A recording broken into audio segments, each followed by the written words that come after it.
The November wind cut through Montana like a blade made of ice and regret. Lucas Garrett gripped the steering wheel of his F-150 with hands that had once steadied rifles in places most Americans couldn't find on a map.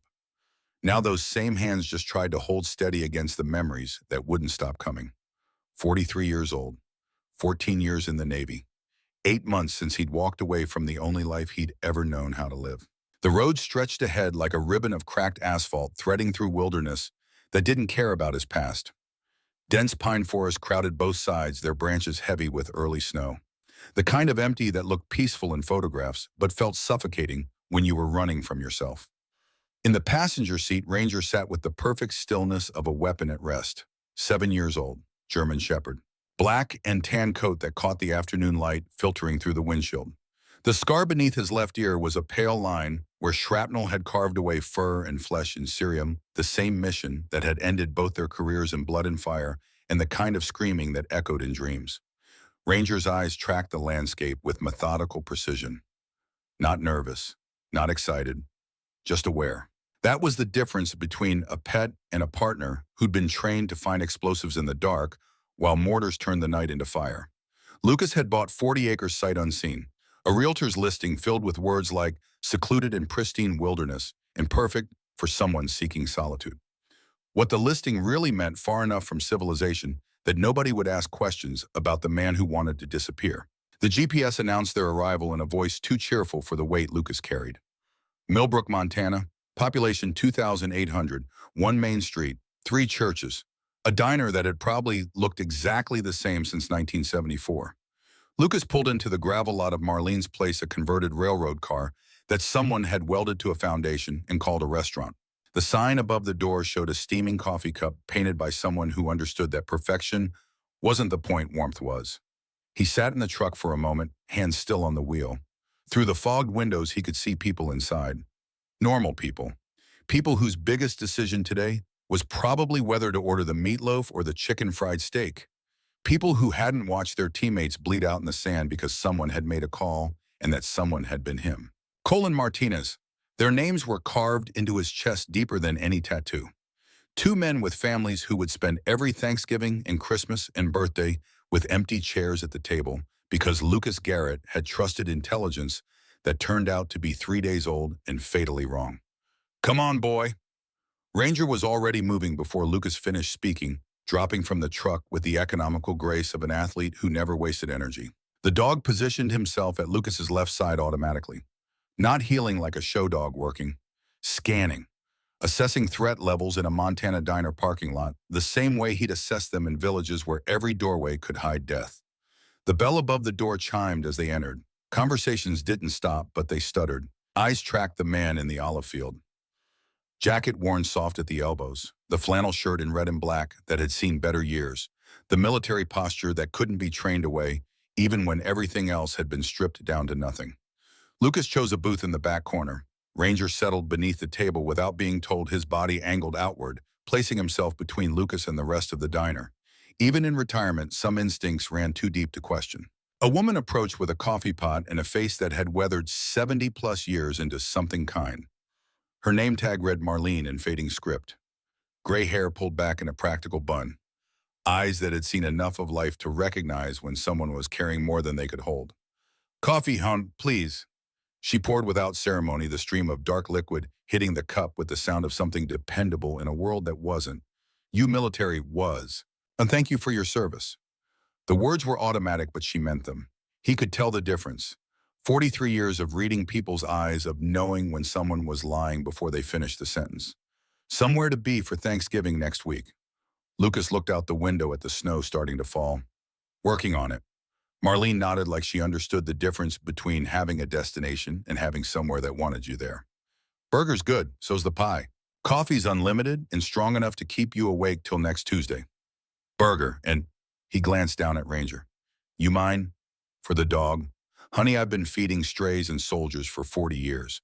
I'll bring him something proper." She left before Lucas could clarify that Ranger wasn't a stray, wasn't a pet, wasn't anything except the only living creature who'd been with him through the worst of it and never asked him to explain. The door chimed again. Lucas's eyes tracked the movement instinctively. Not threat assessment anymore, just habit. What he saw made him straighten slightly despite himself. A woman in a wheelchair pushed through the entrance snow, dusting her auburn hair like early frost. Late 20s, maybe 30. The kind of face that had once smiled easily, but had forgotten how somewhere along the way. She navigated her chair with the practiced efficiency of someone who'd had years to perfect the movements, who'd long since stopped expecting the world to be accessible and had learned to make it work anyway. Behind her came a German shepherd, older, the gray spreading across his muzzle like ash from a fire that had burned too long. He moved with the careful deliberation of arthritic joints of a body that had given everything it had and was running on fumes and loyalty now. The dog saw Ranger immediately. Their eyes met across the diner in the way that dogs communicate when they recognize something in each other. Not aggression, not submission, just acknowledgement. Two warriors from different wars finding each other in the space between combat and whatever came after. The woman navigated her chair to a booth near the window. The old shepherd positioned himself beside her with practiced precision. Not trained in the military sense, Lucas could tell the difference. This was devotion. This was a dog who had chosen someone and decided that protecting her was the only mission that mattered. Evening, Grace. Marlene's voice had softened in a way it hadn't for Lucas. The kind of gentle that people reserved for someone they'd watched suffer and couldn't quite protect. Hi, Marlene. Just picking up Judah's medication. Dr. Hendrick said it would be ready by 6. Should be any minute now. You want coffee while you wait. That would be wonderful. Lucas watched without watching, a skill 14 years of covert operations had perfected, appearing disinterested while cataloging every detail. The woman Grace held herself with quiet dignity despite the wheelchair. No self-pity in her posture, no bitterness in her voice. Just the steady endurance of someone who'd learned to carry weight without complaint, who'd had enough taken from her that she'd stopped expecting life to be fair and had learned to be strong instead. The dog Judah never took his eyes off her, even sitting his body angled outward, placing himself between Grace and the rest of the diner. Between Grace and a world that had already proven it could hurt her. Lucas recognized that positioning. He'd trained dogs who did the same thing. But this wasn't training. This was love made manifest in fur and teeth, and the absolute refusal to let anything else take what mattered. Ranger shifted beneath the table. His ears pricked at the whisper of Lucas's breath, forming the dog's name barely audible. Easy. The dog settled deeper, but his eyes remained on the other shepherd. Curious, respectful, measuring worth the way warriors always did when they met someone who'd earned their scars honestly. Marlene brought the burger and set a plate beside Lucas's boot. Ground beef plain, no bun, no condiments. Proper fuel for a working dog. Ranger sniffed the meat. His nose twitched. He looked at the plate, then up at Lucas, then back at the plate. Then the dog turned his head away with the kind of dignified refusal that spoke volumes about standards and expectations and the fact that even retirement didn't mean accepting garbage. Lucas felt the corner of his mouth twitch. Not quite a smile. Not yet, but close. Marlene caught it from across the diner and grinned. Your dog's got better taste than most men I've known. He's particular. Particular, Marlene laughed. That's one word for it. Tell you what, let me get him something from the back. Real meat, not that frozen stuff. She disappeared into the kitchen, and Lucas found himself almost smiling. Almost. The bell chimed again. Lucas felt the shift before he saw it.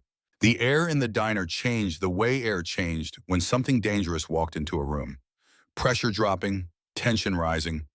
The way it always did when trouble came through a door, wearing a familiar face.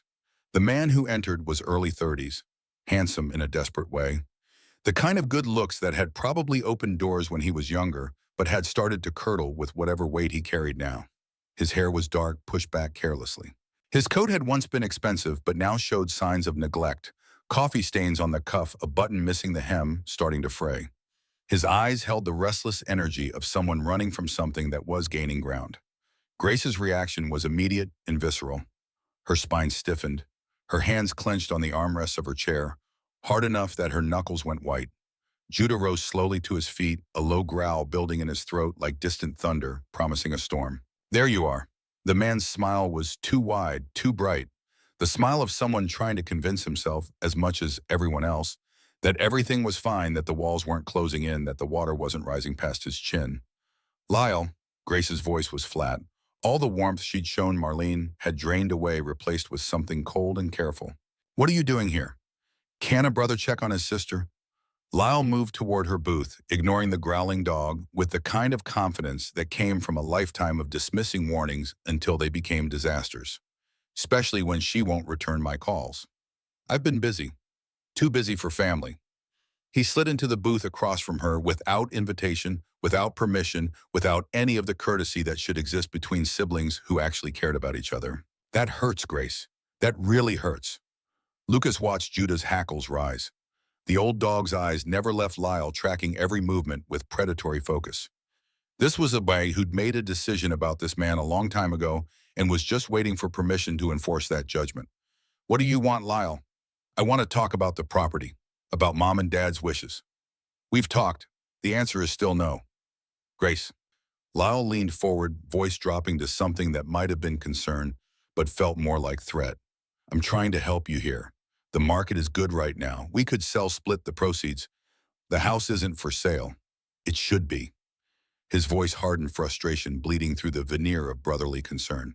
You can't maintain a property like that on your own, not in your condition. Lucas saw Grace flinch, saw the old wound reopened with surgical precision, the casual cruelty of someone who knew exactly where to cut to make it hurt the most. I'm managing fine. Are you? Because that's not what I hear. I hear the roof needs work, the furnace is dying. Judah's vet bills are piling up. Lyle's voice took on an edge sharp enough to draw blood. I hear you're barely scraping by, Gracie. That's none of your business. It's absolutely my business. I'm your brother. I'm trying to protect you. He reached across the table and grabbed Grace's wrist. Not hard enough to bruise, but hard enough to control. Mom and Dad wouldn't want you struggling like this. They would want, let go of me. Just listen. I said let go. Judah's growl erupted into a bark that shattered the quiet of the diner like a gunshot. The old dog lunged forward, teeth snapping inches from Lyle's hand, close enough that Lyle could feel the heat of the dog's breath, close enough to know that the only thing keeping those teeth from connecting was the choice of the animal making the threat. Lyle jerked back, releasing Grace's wrist like he'd been burned. Control your damn dog. He's doing exactly what he's supposed to do. That mutt is a menace. One of these days, someone's going to put him down. Get out, Lyle. This isn't over, Grace. Lyle stood, straightening his coat with hands that trembled just slightly. I'll come by the house tonight. We can talk properly, without the audience. His eyes swept the diner, landing briefly on Lucas. For a moment, their gazes locked. Lyle saw what everyone eventually saw in Lucas's eyes, the cold assessment of someone who'd been trained to identify threats and eliminate them, who'd done it enough times that it had stopped feeling like a choice and started feeling like reflex. Lyle looked away first. Without distractions, he finished and walked out without another word. The silence he left behind was heavy, suffocating. The kind of silence that made people pretend to be very interested in their coffee while they tried not to acknowledge what they'd just witnessed. Grace sat motionless, her hand trembling where Lyle had grabbed her wrist. A red mark was already forming, the ghost of fingers pressed too hard into skin that would bruise by morning. Judah pressed against her leg, whimpering softly. All his earlier aggression had transformed into anxious concern. He licked her hand once, twice, desperate to erase the touch of the man who'd hurt her. Lucas counted to 10, then to 20, waiting to see if she'd be okay. She wasn't. Tears began sliding down her face. Silent, controlled. The tears of someone who'd learned to cry without making sound, who'd had to grieve in the cracks between other people's comfort because nobody wanted to sit with real pain. Lucas was moving before he made the conscious decision. Ranger rose and followed, falling into step with the automatic precision of a partner who'd learned to anticipate need. Miss? Grace looked up, startled.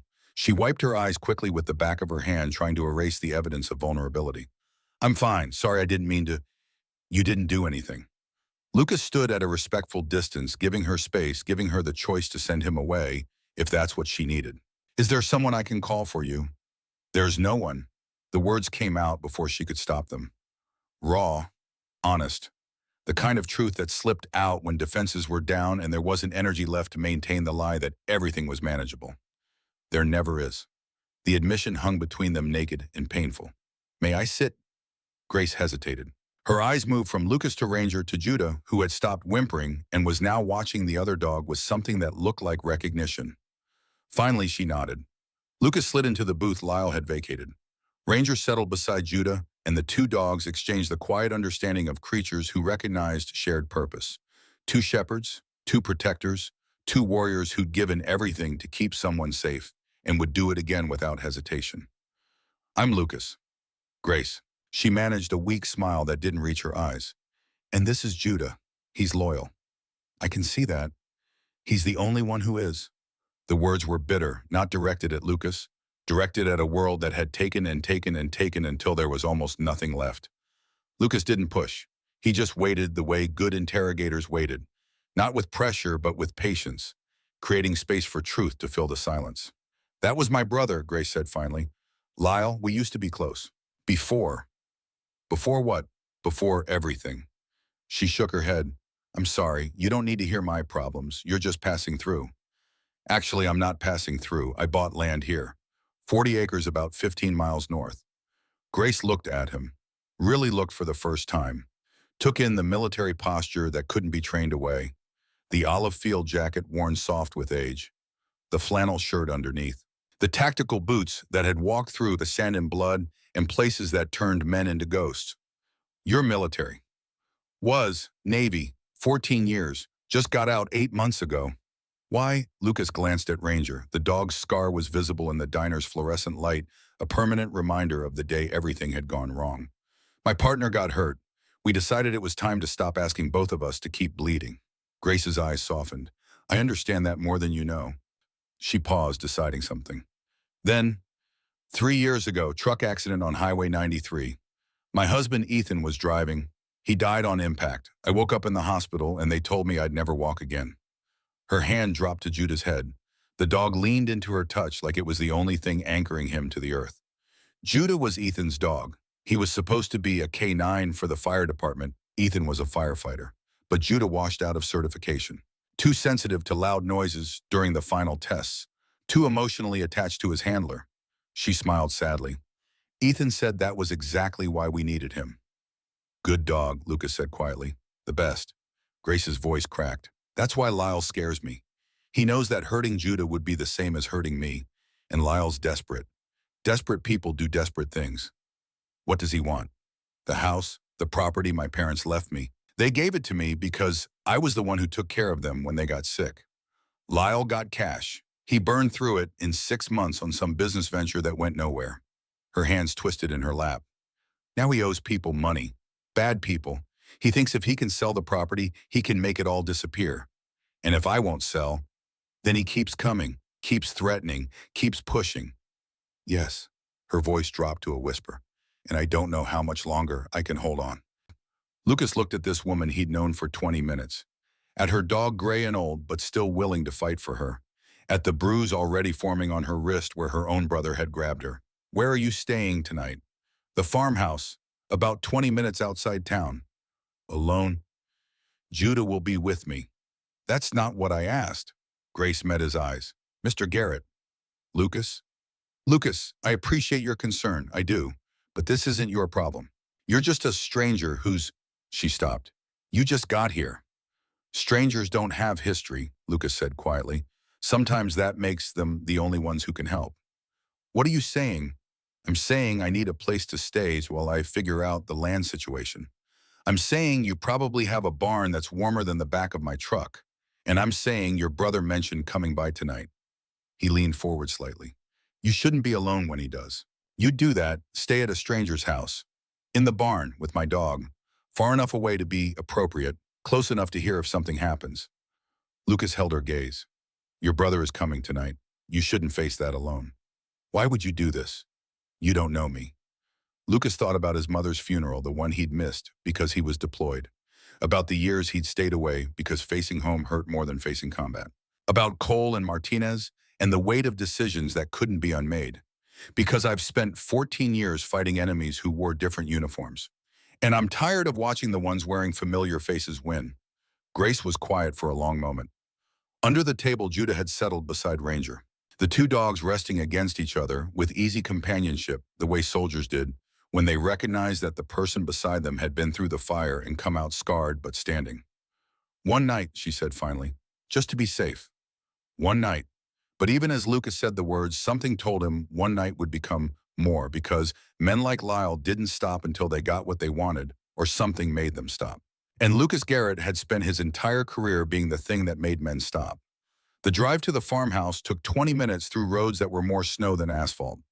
Lucas followed Grace's adapted van in his F-150 Ranger Alert in the passenger seat, watching the darkness with trained attention. The headlights carved tunnels through falling snow, revealing glimpses of forest and frozen fields in the kind of isolation that could be peaceful or suffocating, depending on what you were trying to escape. The farmhouse appeared like a ghost from another era. 2 stories. Wraparound porch sagging slightly on the north corner. White paint peeling in long strips like skin after a sunburn. The kind of place that had sheltered generations before this one, that held memories in its walls the way old houses did, births and deaths and arguments and reconciliations all layered together until the building itself felt alive with history. Christmas lights lined the eaves, but their cheerfulness felt fragile against the pressing night, like someone had tried to make the place feel like home and given up halfway through. Grace was already transferring from her van to her wheelchair when Lucas parked. Judah supervised the process with patient vigilance, circling her chair once she was settled, checking that everything was secure, that she was safe. "The barn is around back," Grace said, her breath fogging in the cold. "It's not fancy, but there's a space heater and some old blankets. Should be warm enough. I've slept in worse." "I don't doubt it." She hesitated. Would you like some coffee before you settle in? It's the least I can do." Lucas knew he should refuse, should maintain distance, should remember that this was temporary, that he'd bought his own land, that getting involved in someone else's problems was exactly what he'd come here to avoid. Instead, he said, "Coffee sounds good." The inside of the farmhouse was warm and cluttered with the accumulated memories of a family that no longer existed in its original form. Photos lined the walls in mismatched frames. An older couple who must have been Grace's parents, their faces weathered by years of Montana winters and summers. A younger Grace standing on 2 functional legs, smiling at a camera like the future was something to look forward to. A man with kind eyes and a firefighter's uniform who could only be Ethan. And in every picture with Ethan, the same German shepherd. Judah younger and stronger, but with the same devoted eyes. "He was a firefighter," Grace said, noticing Lucas's attention. "That's how we got Judah. He was supposed to be a K9 unit dog, but he washed out of the final certification. Too gentle during the aggression tests, they said." She smiled sadly. "Ethan said that was exactly why we needed him. Because we didn't need a fighter. We needed a protector." Lucas followed her into the kitchen. Judah positioned himself by the door facing outward, still on duty even in his own home. "The accident was 3 years ago next month," Grace continued, filling a coffee pot with hands that had learned to compensate for limited mobility. "Ethan died instantly. I was in surgery for 18 hours. When I woke up, they told me I'd never walk again. They told me Ethan was gone." She moved toward the small kitchen table, Judah following. "They told me Judah had been howling outside the hospital every night since they brought me in. The nurses finally snuck him up the service elevator. He wouldn't eat until he saw me. Wouldn't sleep. Just cried." Her voice softened, became something fragile and strong at the same time. "He's the reason I survived. Not the doctors, not the therapy. Him. Because if I gave up, who would take care of him?" Lucas understood more than he could explain. He'd felt the same thing when Ranger was wounded, when the shrapnel tore through the dog's ear, and Lucas had carried him 3 miles through hostile territory, refusing to leave him behind, refusing to accept that sometimes the mission meant sacrificing the partner. Grace poured 2 cups of coffee and set them on the table. She looked at Lucas with eyes that had seen too much loss too young. "Thank you," she said, "for staying, even if it's just one night. Thank you for trusting me." The moment stretched. Something unspoken passed between them. Not romance, Lucas was too broken for that, and Grace was too recent in her grief. But recognition, maybe. 2 people who'd been shattered in different ways, finding themselves in the same room, discovering that sometimes the pieces fit together just by being present. Then headlights swept across the kitchen window. Judah's head snapped up. A growl built in his throat, low and serious. Grace's face went pale. "He's here." Lucas set down his coffee. "Stay inside. Lock the door behind me." "Lucas, stay inside. I'm." He moved toward the front door. Ranger fell into step beside him, the dog's posture changing in an instant. No longer relaxed, now coiled and ready. The transformation from companion to weapon happened in the space between heartbeats. Lucas opened the door and stepped onto the porch. Lyle Sullivan stood in the driveway, silhouetted by his car's headlights. He wasn't alone. A woman stood beside him. Early 30s, Blonde hair pulled back in a style that suggested professional competence, eyes calculating even from a distance, measuring and assessing and deciding what everything was worth. You again? Lyle's voice was sharp with surprise and something else, fear maybe, or anger that someone had interfered with what should have been simple intimidation. What are you doing here? I could ask you the same thing. This is family business. My family. My business. Looked more like harassment to me. Lyle's face darkened. Who the hell do you think you are? Just someone who doesn't like watching people get pushed around. The woman touched Lyle's arm. Honey, we don't need trouble. Let's just talk to Grace. Grace isn't taking visitors, Lucas said.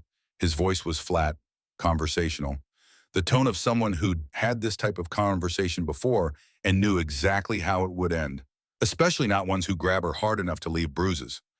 Lyle's eyes flickered with guilty recognition. That was a misunderstanding.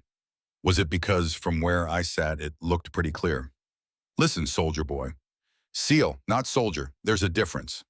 Lucas stepped forward slightly, just enough to establish space, just enough to make it clear that the porch was his territory now, and anyone who wanted to argue about it would have to go through him first. The woman she had to be Simone Lyle's wife pulled him back. We'll come back tomorrow when things are calmer. Don't come back at all, Lucas said. Grace doesn't want to see you. Grace doesn't get to decide that. She's my sister. She's a grown woman. She gets to decide whatever she wants. Lyle lunged forward, finger jabbing toward Lucas's chest. You don't know anything about this family. You don't know what she owes. You don't know. Ranger's bark cut through the night like a gunshot. Lyle stumbled backward, nearly falling into the snow.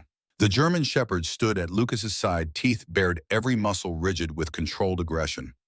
Not attacking, not yet, but making very clear what would happen if the threat continued. Your dog is insane, Lyle breathed. My dog is trained. There's a difference.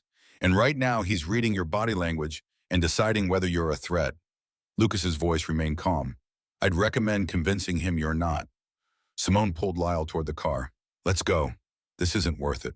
This isn't over, Lyle hissed. That house belongs to me, one way or another. Drive safe, Lucas said. Roads are icy. He watched them leave, watched the taillights disappear into the falling snow. Then he turned and walked back inside. Grace sat at the kitchen table, hands wrapped around her coffee cup, tears streaming down her face. He'll be back, she whispered. He always comes back. Lucas sat down across from her. Ranger and Judah positioned themselves on either side of her chair, a wall of fur and loyalty, and the absolute refusal to let anyone hurt this person they'd chosen to protect. I know, Lucas said. That's why I'm staying. You said one night. I lied. Grace looked at him. Why do you care? You don't know me. You don't owe me anything. Lucas thought about all the people he hadn't saved, the teammates who'd died because of his decisions, the missions that haunted his sleep and turned every quiet moment into an opportunity for guilt to crawl back in. Because I've spent my whole life fighting for strangers in countries I couldn't find on a map before deployment, and it never once occurred to me that the people who needed help most might be right here, might be invisible, might be waiting for someone to notice. He met her eyes. I noticed. Grace's tears fell harder now. Not fear this time. Something else. Something that might have been hope starting to believe it was allowed to exist. What do? We document everything. We build a case. We make sure the next time your brother crosses a line, there's proof he can't talk his way out of. And if that doesn't work, Lucas looked at Ranger, then at Judah, two dogs who'd found each other across a crowded diner. Two warriors who'd served different masters but understood the same truth that some things were worth protecting regardless of the cost. Then we find another way. Outside, the snow kept falling. Inside, two strangers and two dogs began to form something none of them had expected. Not a plan, not yet. Just the first fragile threads of trust and the quiet certainty that whatever came next, they wouldn't face it alone. Lucas woke at dawn from dreams of Syria and burning vehicles and the sound of Cole screaming his name. Ranger was already awake, watching him from the barn doorway with the patient understanding of a creature who'd seen his partner through worse nightmares than this. I'm good, boy. The dog's tail moved once, not quite agreement, just acknowledgement.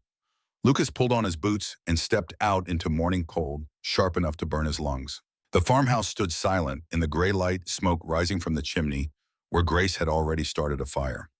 Behind the house, the forest pressed close, dense with pine and secrets. Something caught his eye, a trail through the snow. Not human, not animal, Something dragged, like wheels had passed through recently cutting twin lines through the fresh powder. Lucas followed the tracks into the tree line. Ranger fell into step beside him, alert but not alarmed. Whatever had made these tracks wasn't a threat, just a curiosity. 50 yards into the woods, the tracks stopped, and there, half hidden by pine branches and decades of neglect, sat an old railroad car. Not a building, a vehicle. An actual rail car from the Baltimore and Ohio Railroad, rusted and covered in moss, sitting in the middle of Montana wilderness, where no tracks had existed for half a century. Lucas approached slowly, his training, making him cautious even when logic said there was no threat. The door hung partially open, metal warped with age and weather. He pulled it wider, the hinges screaming in protest. Inside was a time capsule, a wooden desk, an oil lamp. Papers scattered across the surface, yellowed with age but protected from the elements by the metal shell of the car. And on the walls, maps, geological surveys, land plots, all centered on one location, Grace's farmhouse. Lucas picked up the nearest document. The letterhead read, Apex Mining Company, dated October 1987. A report on uranium deposits in the Millbrook area. Handwritten notes in the margins, increasingly frantic, increasingly angry. They know. Morrison knows. Brennan knows. They're covering it up. 400% over EPA limits. This will kill people. This is killing people. I'm taking the evidence. If I don't make it, the rail car is at coordinates 47.2, 186 minus 112.4, 397. At the bottom of the page, a signature, Dr. Samuel Grant, geologist. Lucas kept reading. More reports, more evidence. Soil samples showing uranium contamination spreading from old mining sites directly beneath residential properties, including the Sullivan Farm. Water table analysis showing slow poisoning of wells across 3 square miles. Projections of cancer rates, projected deaths, and a list of names. People who'd gotten sick, people who'd died.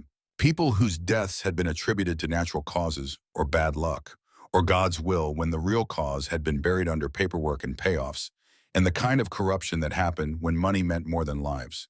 Ethan Sullivan's name was on that list, not as someone who'd died yet, but as someone who'd called the state environmental office 2 weeks before his death, someone who'd reported strange coloration in his well water, someone who'd asked questions that made powerful people nervous.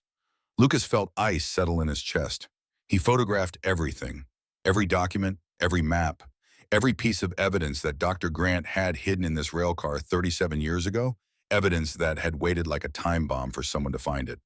Then he saw the letter. It was sealed in plastic, addressed to whoever finds this. Lucas opened it carefully. If you're reading this, I'm dead. They won't let me testify. Sheriff Morrison has made that clear. Dalton Brennan has made it clearer. I came to Millbrook as a geologist for Apex Mining in 1985. What I found was genocide in slow motion. Uranium deposits improperly mined waste dumped in areas that feed groundwater for 2,000 people. When I reported it, I was told to keep quiet. When I persisted, I was threatened. When I refused, they made me disappear. This railcar contains evidence of everything: soil samples, water analysis, financial records showing payoffs to local officials. If you have honor, if you have courage, take this to the FBI, not the sheriff, not the state police. The FBI, tell them Apex Mining poisoned Millbrook. Tell them people are dying. Tell them more will die unless someone stops it. If you found this because your dog led you here, pay attention. That's how God speaks sometimes, through the things that are loyal when everything else fails. Don't ignore it. Samuel Grant, October 15th, 1988. Lucas stood in the rail car for a long time holding a letter from a dead man who'd tried to do the right thing and been killed for it. Then he took everything, every piece of evidence, every sample, every map. Grace needed to see this because her husband hadn't died in a random accident. He died because he'd asked questions, the same questions that had gotten Dr. Grant killed 37 years earlier. And the people responsible were still here, still in power, still poisoning the ground. Not anymore. Grace was drinking coffee at the kitchen table when Lucas returned. She looked up as he entered, carrying a cardboard box filled with yellow documents and plastic-wrapped evidence. What's that? The reason your husband is dead. Her cup stopped halfway to her lips.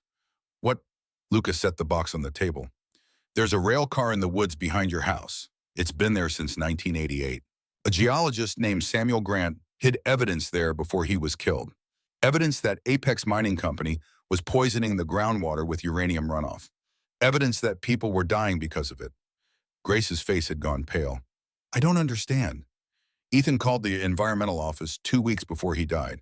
He reported strange water in your well. He asked questions. Lucas pulled out the list of names. He's on this list. People who noticed, people who asked questions, people who became problems. You're saying Ethan's accident wasn't an accident. I'm saying I need to make some calls. I'm saying we need to find out exactly what happened to your husband's truck that day. Lucas met her eyes. I'm saying I don't believe in coincidences anymore. Grace sat motionless, processing information that was reshaping her entire understanding of the last 3 years. If what you're saying is true, if Ethan was murdered, then Lyle might not have known. Or he might have. Either way, he's connected to people who did. Lucas pulled out his phone and dialed Jake. Garrett, it's early. I need you to look into a traffic accident. 3 years ago. Highway 93 outside Millbrook, Montana. Victim was Ethan Sullivan, firefighter. Official report said brake failure. You think it wasn't? I think a man asked questions about environmental poisoning and died 2 weeks later. I think his widow is being pressured to sell property that sits on top of a contaminated mine site. And I think the people doing the pressuring have connections to organized crime and a mining company that buried evidence of mass poisoning. Silence on the line. Then, Jesus Garrett, you don't do anything small, do you? Can you help or not? I'll pull the accident report. If there was anything suspicious, I'll find it. Jake paused. This is the woman from yesterday, the one with the brother problem.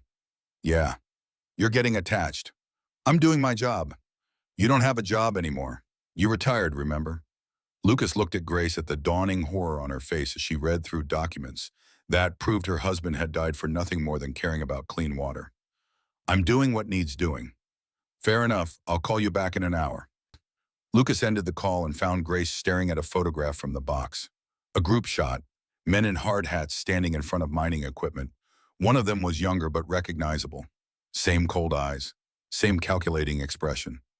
I know this man, Grace whispered. He's not young anymore, but I've seen him. He's on the town council. Dalton Brennan. He gives speeches about community development. He was CEO of Apex Mining in 1987. According to these documents, he ordered the illegal dumping. He paid off the sheriff to cover it up. And when Dr. Grant tried to expose him, he had him killed.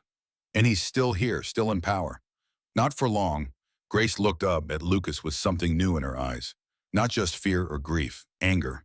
The kind of cold, focused anger that came from discovering that everything you'd thought was true was actually a lie built on murder and greed. What do? We gather more evidence. We connect Lyle to Brennan. We prove that what happened to Ethan wasn't an accident. Lucas sat down across from her. And we make sure that when we move, we have enough to take down everyone involved. Not just your brother, all of them. How? By being smart, by being patient, and by not letting them know what we found until it's too late for them to run. Judah rose from his spot by the door and walked to Lucas, pressing his gray muzzle against Lucas's hand. The old dog looked up at him with eyes that seemed to say, I brought her here for a reason. Don't let her down. Lucas scratched behind the dog's ears. We won't. Jake's call came exactly 1 hour later. The accident was definitely not an accident. Lucas put the phone on speaker so Grace could hear. How do you know? Because I pulled the mechanic's report from the tow company that handled the wreck. Brake lines were cut, not worn, not corroded, cut. Clean incision with the blade probably during the night before the accident. Jake's voice was grim. Someone knew exactly what they were doing, knew that Highway 93 has that steep grade coming down from Mineral Ridge, knew that without brakes, any vehicle would lose control right about mile marker 47. Grace made a sound like she'd been punched. There's more, Jake continued. The investigating officer was Sheriff Dan Morrison, same sheriff mentioned in Dr. Grant's documents. He ruled it accidental brake failure. Never ordered a forensic analysis. Case closed within 24 hours. Who benefits from Ethan's death? Lucas asked. That's where it gets interesting. Ethan had a life insurance policy. $500,000. Beneficiary was Grace Sullivan. But guess who handled the probate? Simone Reed, paralegal at Brennan Legal Services. She processed the claim, but according to financial records I dug up, only $200,000 went to Grace.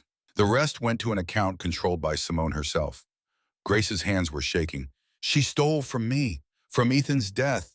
She killed him, Lucas said quietly, or hired someone to. Then she married your brother and started a long game to get the property. The property that sits on top of contaminated land that would be worthless if anyone knew the truth. Why would she want worthless land? Because it's not worthless if the contamination stays hidden. According to these mining reports, there's still $60 million in extractable uranium beneath your property. Uranium that can't be touched legally because of EPA regulations. But if Brennan can buy the land quietly through intermediaries, he can extract it illegally and sell it on the black market. Jake's voice came through the speaker. I'm sending this to Agent Patricia Brenner at the FBI. She's going to want to talk to both of you. This is federal now. Murder, fraud, environmental crimes, corruption of public officials. How long until she can move? Lucas asked. 48 hours minimum. She needs to build a case, get warrants, coordinate with state authorities who aren't compromised. Can you keep Grace safe that long? Lucas looked at the woman across from him, at the devastation in her eyes as her entire world rearranged itself into something darker and more dangerous than she'd imagined. Yeah, we'll be safe. Good. And Garrett, watch your back. If Brennan thinks you know something, he won't hesitate to clean up loose ends. He's already killed at least twice. 3 times won't bother him. The call ended. Grace sat motionless, staring at nothing. 3 years. 3 years I thought I survived, and Ethan didn't because of bad luck. Because of a drunk driver or mechanical failure or just randomness. It wasn't your fault, but it was purposeful. Someone looked at my husband and decided he was worth less than money, worth less than covering up crimes, worth less than silence. She looked at Lucas. My brother's wife killed Ethan, and my brother, he might not have known. We can't assume. Can't we? He's desperate to sell the property. He's been pressuring me for months. He grabbed me yesterday in front of everyone. Grace's voice hardened. Even if he didn't know about Ethan, he knows now, and he's still trying to force me out. Lucas couldn't argue with that logic. We need to be ready for anything, he said. Lyle's deadline with Victor Kane is January 1st, 5 days away. When desperate people run out of time, they make mistakes. Those mistakes tend to be violent. What do we do until the FBI gets here? We prepare, we document, and we wait for them to make their move. You think they'll come here? I think they have to. If Brennan suspects we found Miss Railcar, if he thinks we know about the contamination, we become the biggest threat to everything he's built. Lucas stood. I'm going to install more cameras, more sensors. We're going to turn this property into a fortress. And if they come anyway, Lucas looked at Ranger, then at Judah, 2 dogs who'd already proven they'd die protecting the people they loved. Then we make them regret it. The day passed in tense preparation. Lucas worked with military precision, fortifying the farmhouse like he was preparing for siege. Motion sensors at every approach, cameras covering every angle, tripwires in the tree line, emergency escape routes mapped and rehearsed. Grace watched him work, seeing for the first time what 14 years in the Navy had actually meant. This wasn't just a man who knew how to fight. This was someone who knew how to think 3 moves ahead, who could transform any space into a tactical advantage, who carried readiness in his bones the way other people carried anxiety. You've done this before, she said. Different context, same principles. Will it be enough? Lucas paused in his work. Honestly, if they come with enough people, no amount of preparation is enough. But we're not trying to win a war. We're just trying to survive long enough for the cavalry to arrive. That's not reassuring. It's realistic. He met her eyes. I won't lie to you, Grace. If Brennan sends professionals, if he decides this property is worth killing for, it's going to get bad. But I will do everything in my power to make sure you come out of it live. That's a promise. What about you? I'm harder to kill than I look. Grace wheeled closer. That's not an answer. Lucas didn't have a better one to give her. He'd spent 14 years in situations where the probability of dying was high, and the only thing that kept you alive was being slightly better, slightly luckier, slightly more prepared than the enemy. Sometimes that was enough. Sometimes it wasn't. Colin Martinez proved that, but he couldn't tell Grace that her survival might depend on him dying first. Couldn't tell her that he'd already made the calculation in his head, already decided that if it came down to him or her, there was no choice at all. So instead he said, I'm going to do everything I can to make sure we both survive. It was the best he could offer. From the look in her eyes, she knew it. Marlene Kowalski arrived just after noon, her old pickup truck rattling into the driveway with the sound of a vehicle held together by determination and baling wire. She emerged carrying another casserole and wearing an expression that Lucas had learned to recognize, the look of someone who'd seen something that worried them and couldn't stay silent about it. Grace, honey, Mr. Garrett. She handed over the dish without preamble. We need to talk. They settled in the kitchen. Judah took up his position by the door. Ranger lay beneath the table, but his eyes never stopped moving, tracking every sound, every movement. I was at the general store this morning, Marlene began. Lyle was there. So was Simone. They were buying supplies. Lucas straightened. What kind of supplies? Rope, duct tape, 5-gallon gas cans, lots of them. Marlene's weathered face was tight with worry. The clerk, Jenny Morris, she called me because she thought it was strange. Lyle told her he was doing some work up at his cabin, getting ready for ice fishing season. Lyle doesn't have a cabin, Grace said. No, he doesn't. Never has. Marlene looked between them. I don't know what he's planning, but it's nothing good. Men don't buy that much gasoline unless they're planning to burn something big. Lucas felt the pieces falling into place. He's going to destroy the evidence. The rail car, maybe the farmhouse. Make it look like an accident. When us out, Grace's voice was tight. Soon, before the FBI can move, before we can expose what really happened to Ethan. Lucas pulled out his phone. I need to call Agent Brenner. Move up the timeline. He stepped outside to make the call, leaving Grace with Marlene. Honey, Marlene said quietly, I don't know what's happening here, but I've lived in Millbrook for 72 years. I've seen Brennan work. I've seen Morrison look the other way. And I've seen what happens to people who ask too many questions. What happens? They leave, or they die, or they learn to keep their heads down. Marlene gripped Grace's hand. Your parents were good people. They asked questions about why so many folks in this area got sick. Cancer clusters, respiratory diseases. They started making noise about testing the water. Grace felt ice in her stomach. What are you saying? I'm saying they both died of cancer within 6 months of each other. And I'm saying it wasn't until after they were gone that I realized maybe it wasn't just bad luck. You think, Brennan, bad things happen to people who threaten bad men's profits. Marlene's eyes were fierce. But you've got something your parents didn't. You've got that soldier. And I've seen the way he looks at you, the way he's fortifying this place like he's preparing for war. That man won't let them take you without a fight. He shouldn't have to fight at all. This isn't his battle. Honey, men like that don't see it that way. They see something worth protecting, and they protect it. Simple as that. Marlene stood. I'm going to tell some friends about this, quietly. People who remember your parents. People who've lost family to cancers that shouldn't happen to folks who never smoked a day in their lives. If Lyle and Brennan come for you, they're going to find this old woman and a few others standing in their way. Marlene, I can't ask you to. You're not asking. I'm offering. She smiled, and for a moment Grace could see the young woman she'd been fierce and unbreakable. Besides, I'm 72. What are they going to do, kill me? I've had a good run. Lucas came back inside, his face grim. Agent Brenner can't move until tomorrow afternoon. She's coordinating with state police who aren't connected to Morrison, but it takes time. We're on our own until then. How long is until then?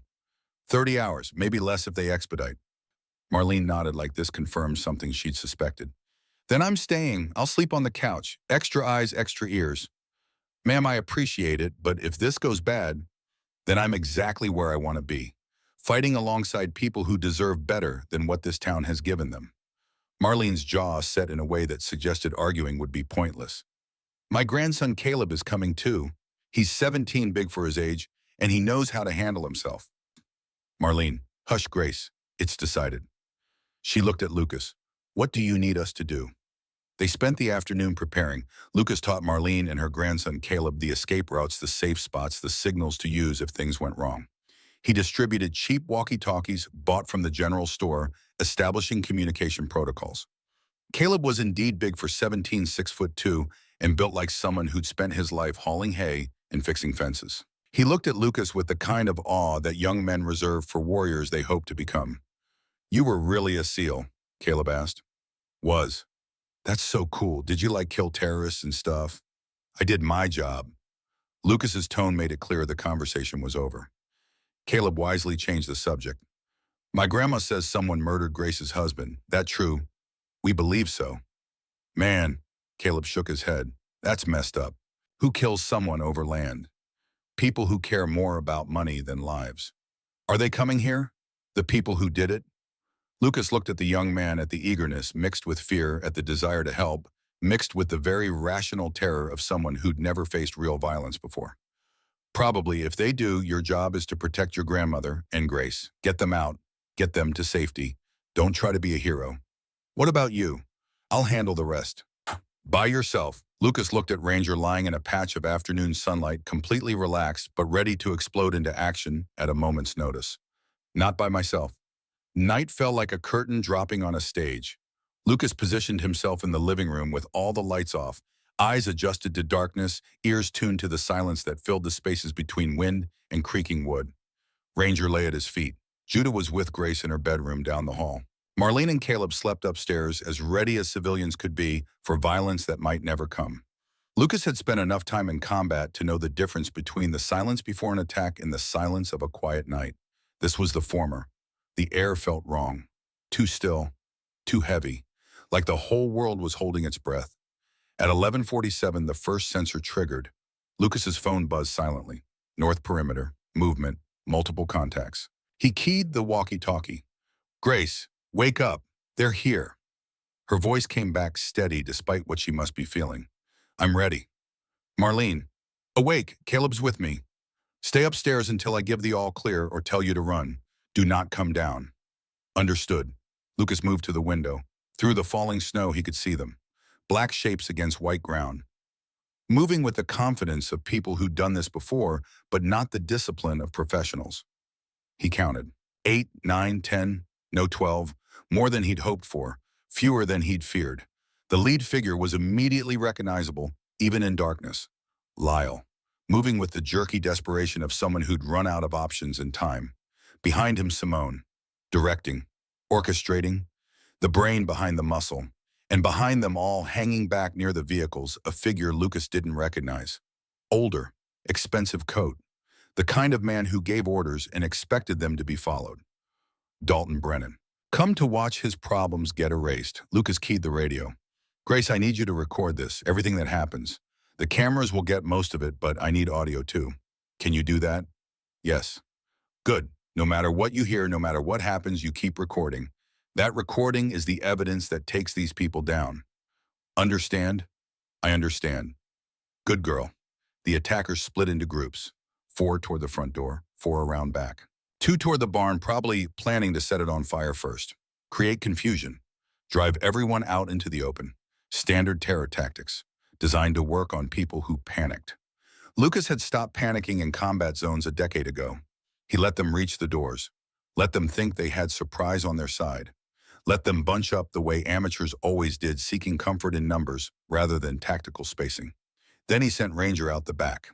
The dog moved like a shadow, fast and silent, hitting the first man before anyone realized they were under attack. 80 pounds of military-trained German Shepherd drove the attacker into the snow with enough force to crack ribs. The man's screams shattered the silence. The others spun confused, trying to figure out what had hit them. Ranger was already moving to the next target. Not killing. Lucas had trained him better than that. Just incapacitating, hamstringing, creating chaos. While they focused on the dog, Lucas went out the front. He hit the first 2 attackers before they knew he was there. Quick strikes, efficient, dropping them without permanent damage, but with enough force that they wouldn't be getting up soon. The third man swung something, a bat or a pipe. Lucas caught it mid-swing, twisted, felt the wrist break, and the weapon clattered to the porch. 4 down, someone shouted. There's only one of him, get him! 3 men rushed Lucas at once. This was what he'd trained for, what 14 years of close-quarters combat had prepared him to do. He moved through them like water through stones, using their momentum against them, never staying in one place long enough to be a target, always moving, always one step ahead of where they expected him to be. One man went down with a knee to the solar plexus, another with an elbow to the temple. The third tried to grapple and found himself flipped over Lucas's hip onto the frozen ground, hard enough to drive the air from his lungs. 7 down. Gunshots split the night. Lucas dove behind a woodpile as bullets chewed into the logs, sending splinters flying. So much for non-lethal engagement. Cease fire! Simone's voice cut through the chaos. We need her alive, you idiots, alive. The shooting stopped. Lucas used the pause to reposition, moving through shadows to where Ranger had pinned another attacker in the snow, teeth locked on the man's forearm, with the kind of pressure that made bones creak. 8 down. Grace Sullivan, Simone's voice rang out across the property. We know you're in there. We know you found the rail car. We know what you think you know. Silence from the house. But here's what you don't know. That evidence, it's not enough. Samuel Grant was a drunk and a conspiracy theorist. No one will believe him. No one will care. More silence. However, if you sign the property over right now, we'll forget all this happened. We'll forget you interfered. We'll even throw in an extra 100,000 for your trouble. You can leave Millbrook. Start over somewhere else. Somewhere warm. Somewhere accessible. Simone's voice took on a false warmth. Think about it, Grace. No more Montana winters. No more struggling with that old house. No more being alone. From inside the house, Grace's voice rang out strong and clear. I'm not alone, and I'm not signing anything. Lucas felt something warm bloom in his chest, pride maybe, or just recognition that he'd been right about this woman from the start. Simone's mask of civility cracked. Then you've made your choice. Burn it. Burn it all. Two men moved toward the house with gas cans. Lucas stepped out of the shadows. I don't think so.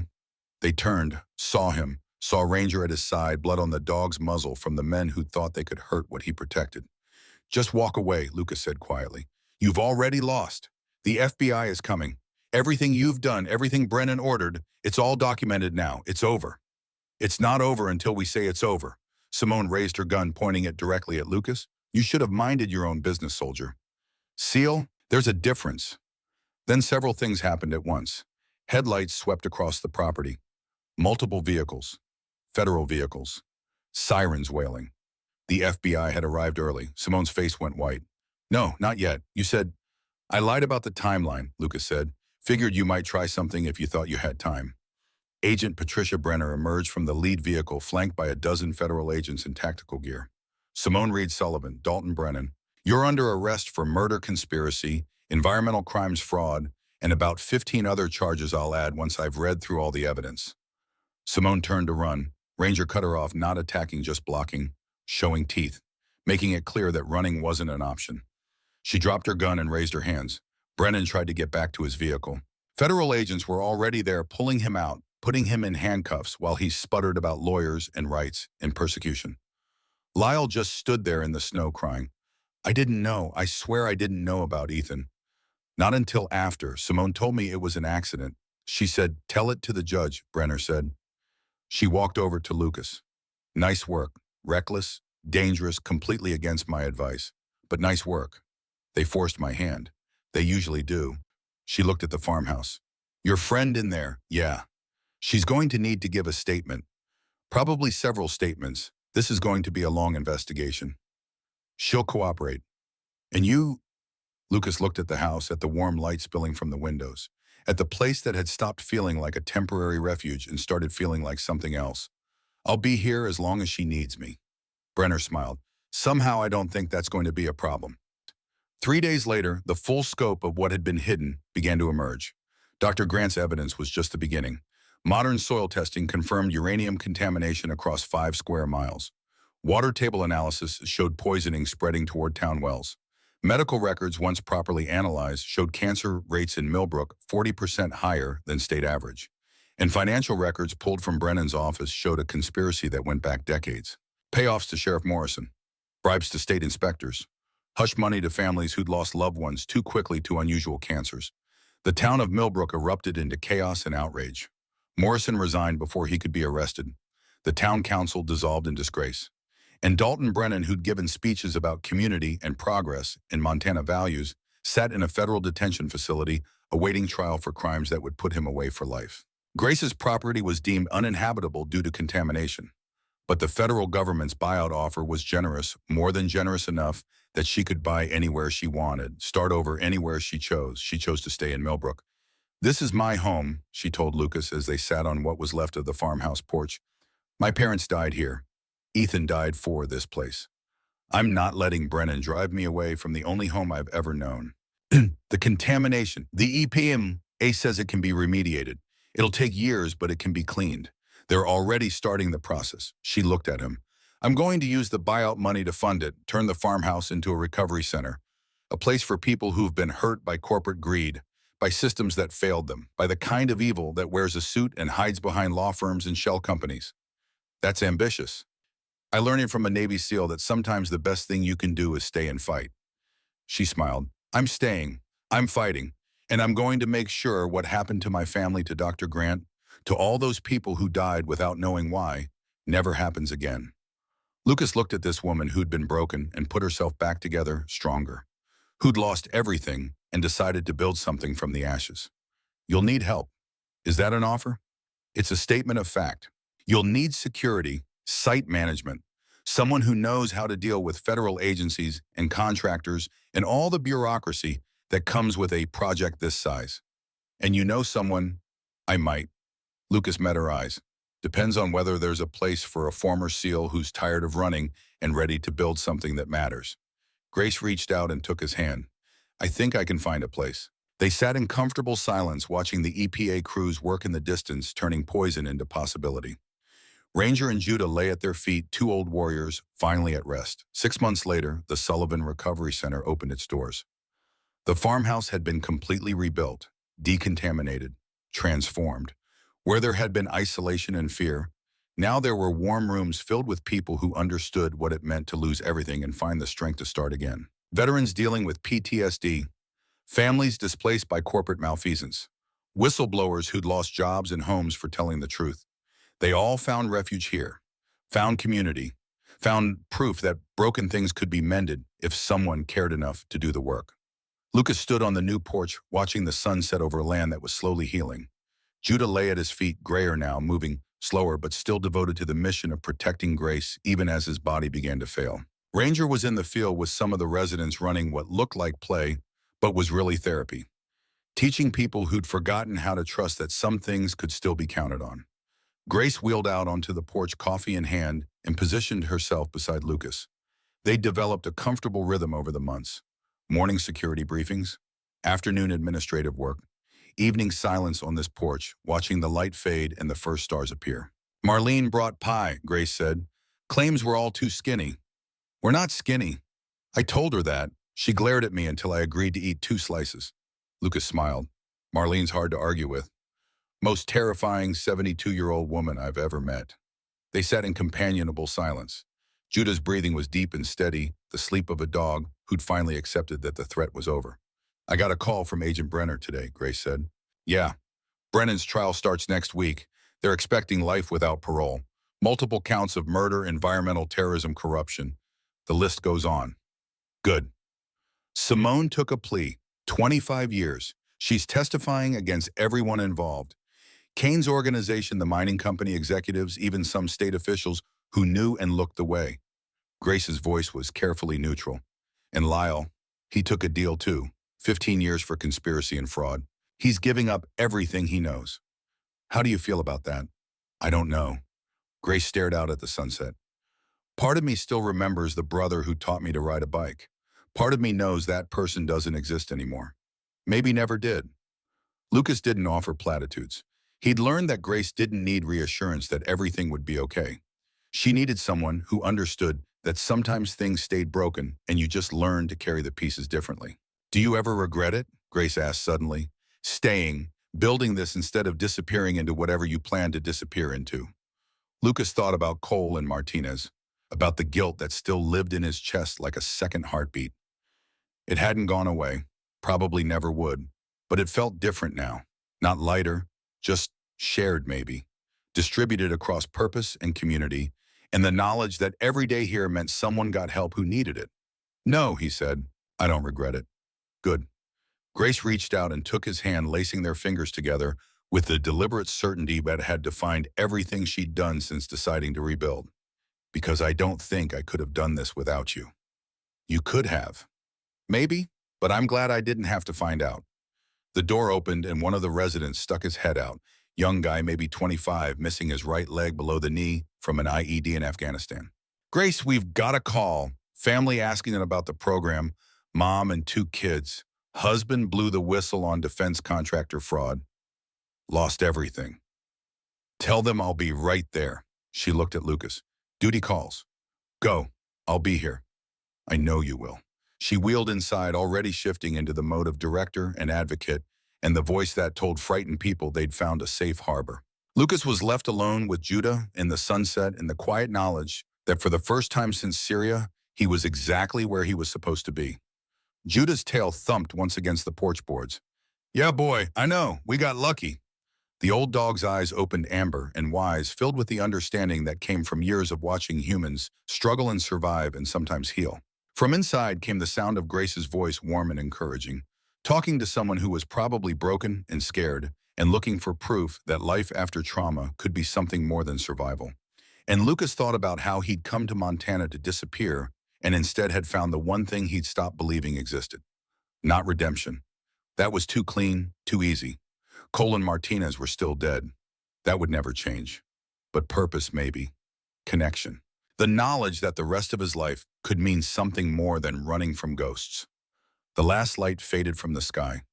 Judah's breathing deepened into sleep. And somewhere in the backfield, Ranger barked, once sharp and joyful, the sound of a warrior who'd found his pack. On a cold morning in early December, almost exactly 1 year after Lucas first arrived in Millbrook, something changed. Judah didn't get up for breakfast. Grace found him in his bed beside her wheelchair, breathing, but still his old body finally giving out after years of service that had asked more than any dog should give. She called Lucas. He came immediately. They sat with Judah for 3 hours, neither speaking, just being present as the old dog's breathing grew shallower, as his eyes grew dim. At 11:47, with Grace's hand on his head and Lucas's hand on his side, Judah took one last breath and let it out slowly. And then he was gone. Grace didn't cry at first. She just sat there staring at the dog who'd saved her life a dozen times over who'd been the only reason she survived the worst years, who'd loved her when she couldn't love herself. "He waited," Lucas said quietly, "until he knew you were safe, until he knew you didn't need him anymore.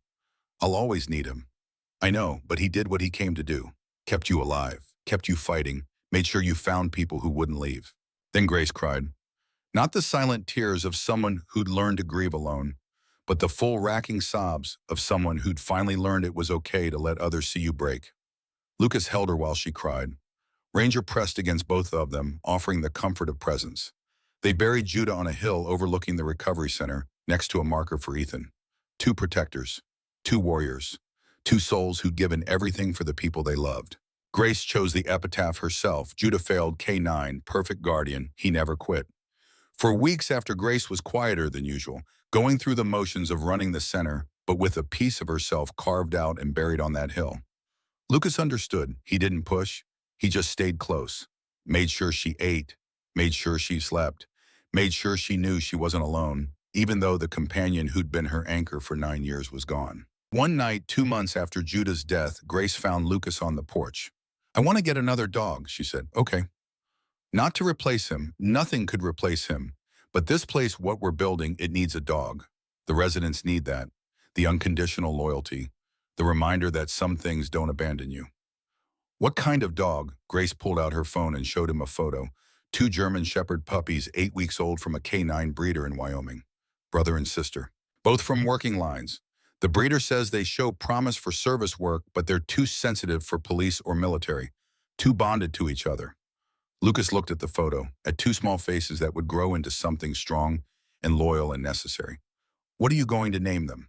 Grace's eyes welled with tears, but she was smiling. "I thought, maybe Ethan and Judah.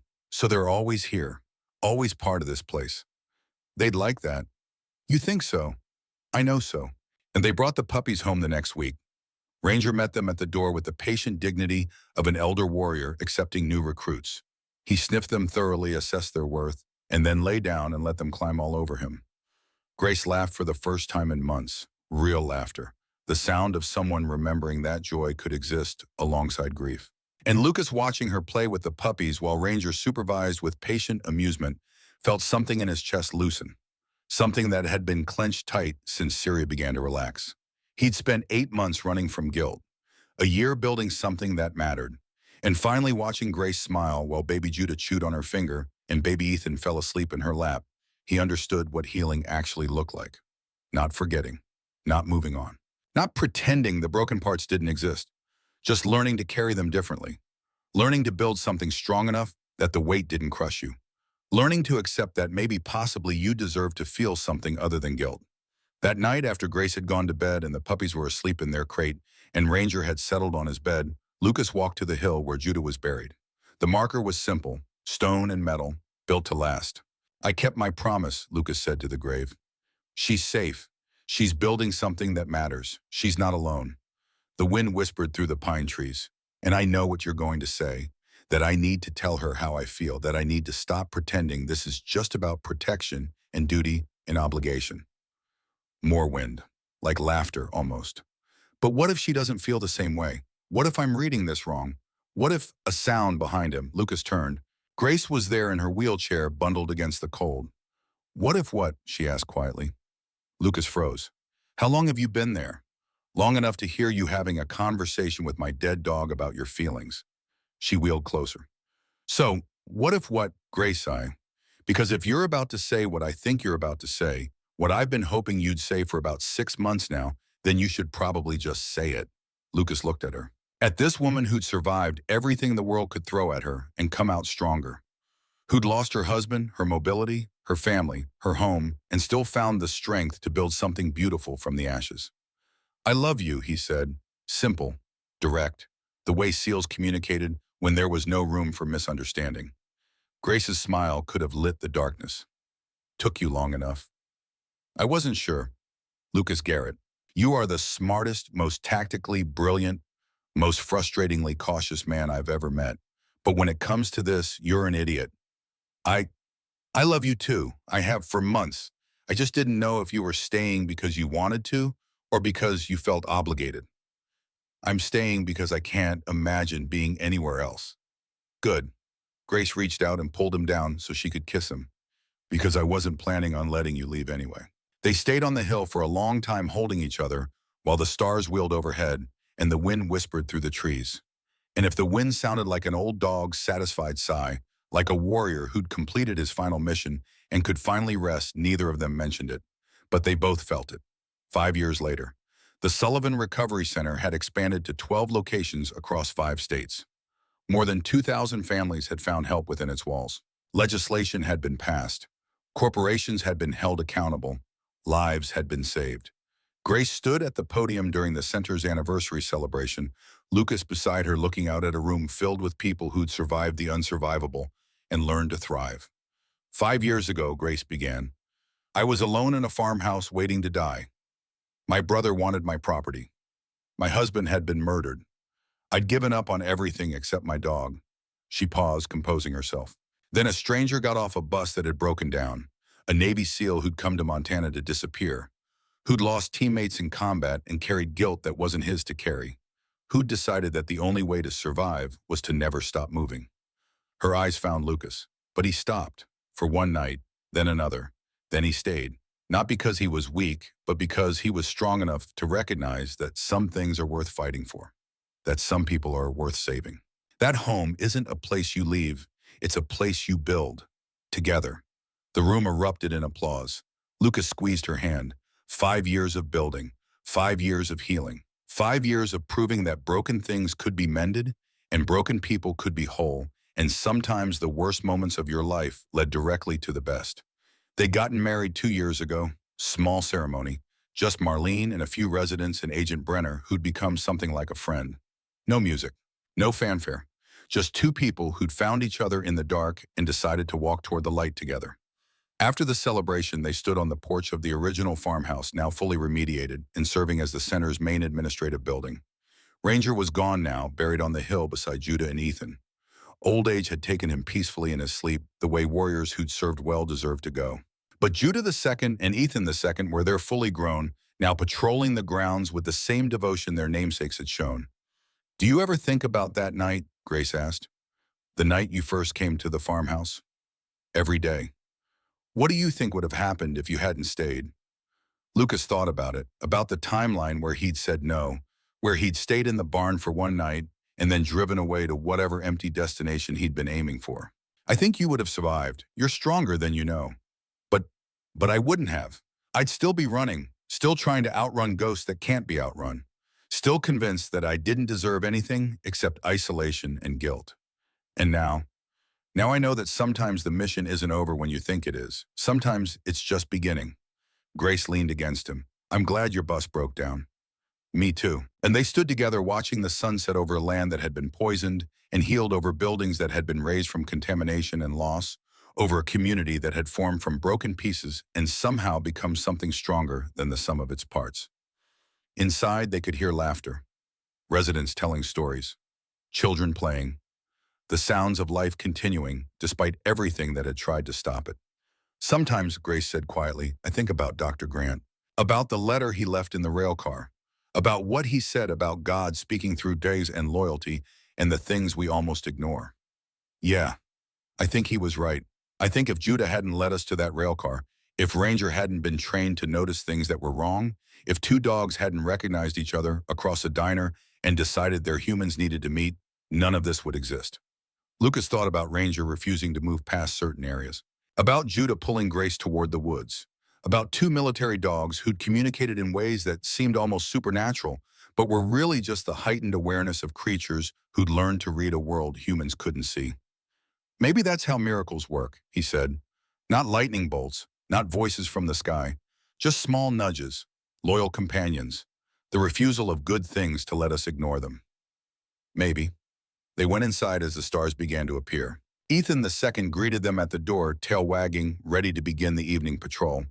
Judah II was already in the common room, letting children pet him, while parents watched with the first real smiles some of them had worn in years. And Lucas thought about a letter from a dead geologist, about a warning that had waited 37 years to be found, about words that said, if you found this because your dog led you here, pay attention. He'd paid attention, and it had saved his life just as surely as it had saved Grace's. That night, after everyone had gone to bed and the center was quiet, Lucas wrote his own letter. He sealed it and put it in the time capsule they were planning to bury on the property. A message for whoever found it, 50 or 100 years from now. If you're reading this, you're probably going through something hard. Maybe you lost someone. Maybe you lost yourself. Maybe you're running from something that won't stop chasing you. I want you to know something. Miracles don't always look like miracles. Sometimes they look like broken buses and wrong turns and dogs that refuse to move when you tell them to.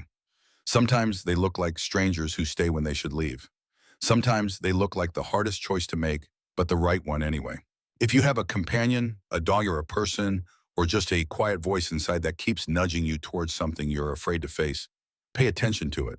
That's how God speaks, I think. Through the things that are loyal when everything else fails. Through the moments that seem small until you look back and realize they were everything. Don't ignore it. Don't run from it. Stay, fight, build something that matters. And know that somewhere in the past, you're reading about two broken people and two loyal dogs figured out how to heal.